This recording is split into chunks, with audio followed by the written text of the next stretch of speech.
Good evening, BookTube. As I'm sure we all know, coronavirus is on the rampage around the world. And so I wanted to take this opportunity to do Steve Donoghue's new original book tag, the coronavirus book tag.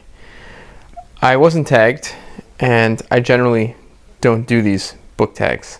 The reason I don't do these book tags is because for the most part, I don't have good answers to book tag type questions.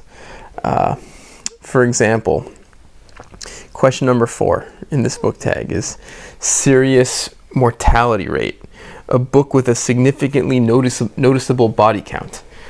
I can rack my brain and probably eventually come up with the book that I've read that has like the highest body count, but it's not going to be an interesting answer. I'm just not so well read as to have novel answers to these kinds of questions.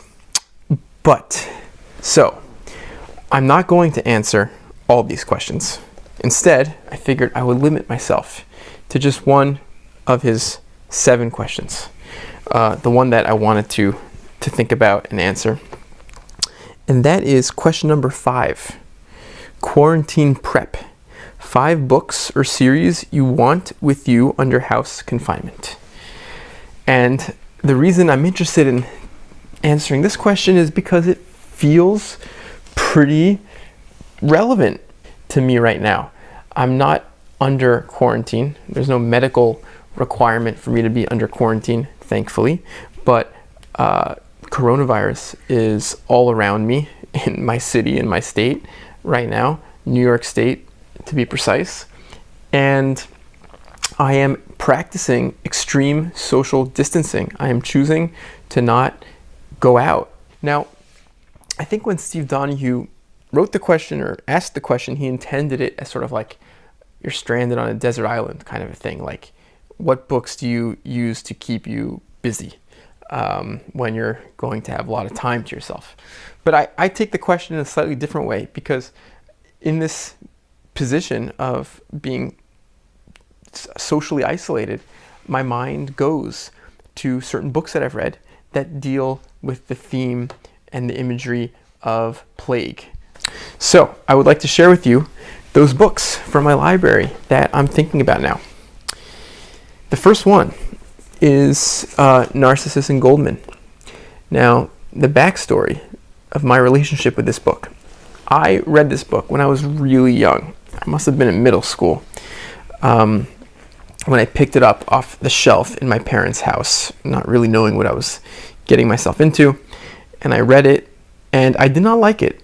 It was not for me. And looking back, I felt that might be because I was too young.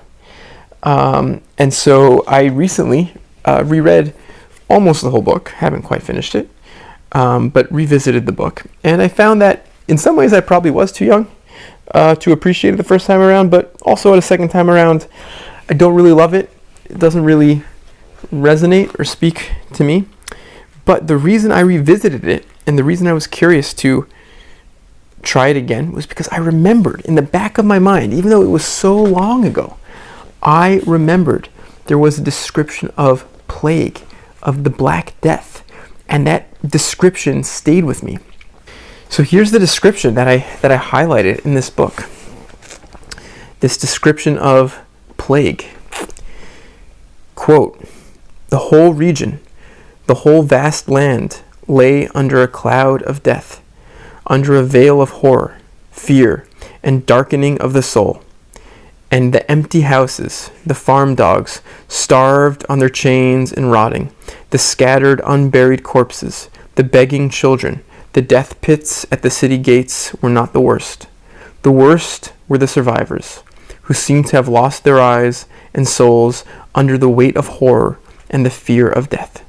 Everywhere the wanderer came upon strange, dreadful things. Parents had abandoned their children, husbands their wives, when they had fallen ill. The ghouls reigned like hangmen.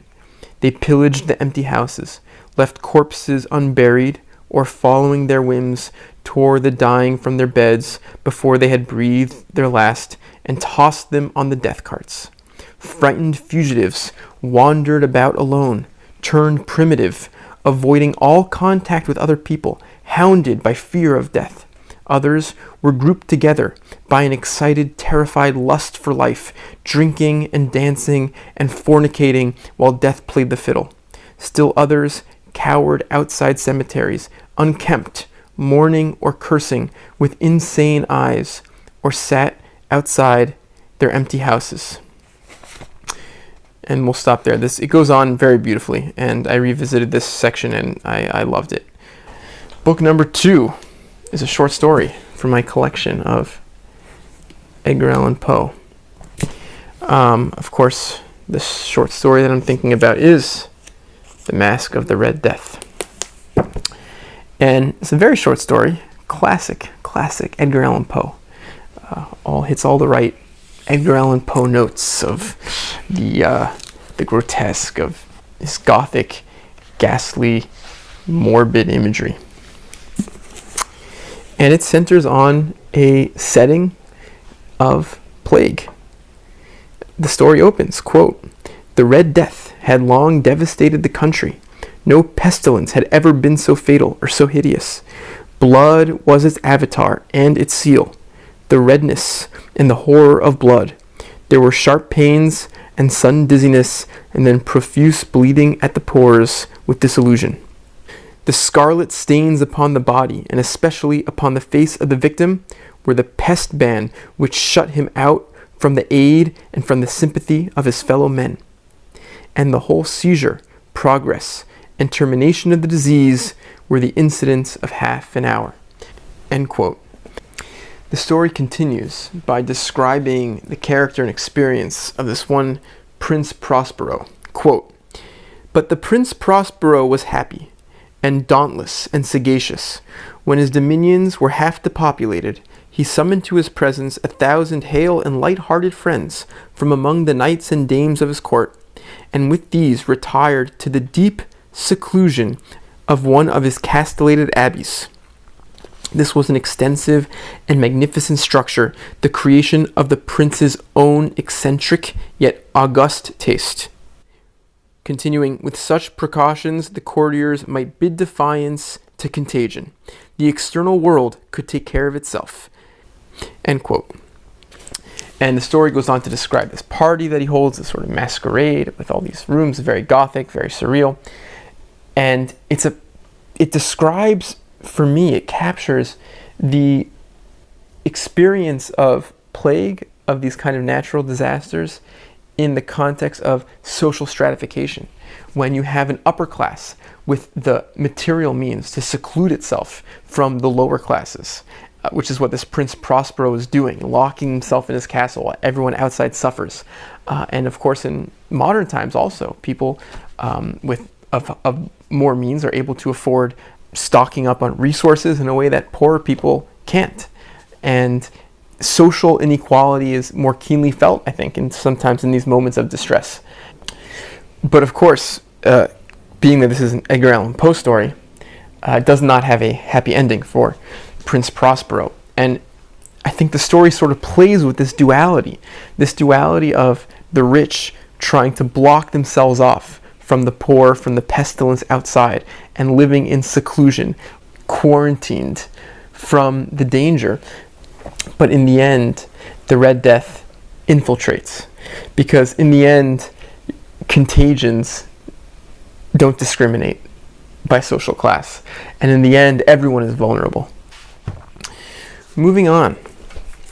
In college, Gabriel Garcia Márquez was one of my favorite writers. I devoured his books. I have here my copy of Love in a Time of Cholera, which is a book that I still love. Throughout the book, there's this specter of death and of plague, but it's not the focus, because the focus is this love story between these two characters, between Fermina Daza and Florentino Ariza. And for me, this book is sort of about that interplay between the experience of the masses, of society as a whole, and the experience of the individual, the personal, historical time and personal time. And in historical time in this book, there's calamity, there's death. But the story is told from the personal perspective of these characters and this love story, which is a very unusual love story, of course, not typical in any way. But it causes historical time to sort of fall out of focus, because all the focus, all we really experience is the personal, is the single solitary human life. And the book ends with these two characters, now much aged, very late in life, and they're on a boat which has a flag which indicates that there's cholera on this boat.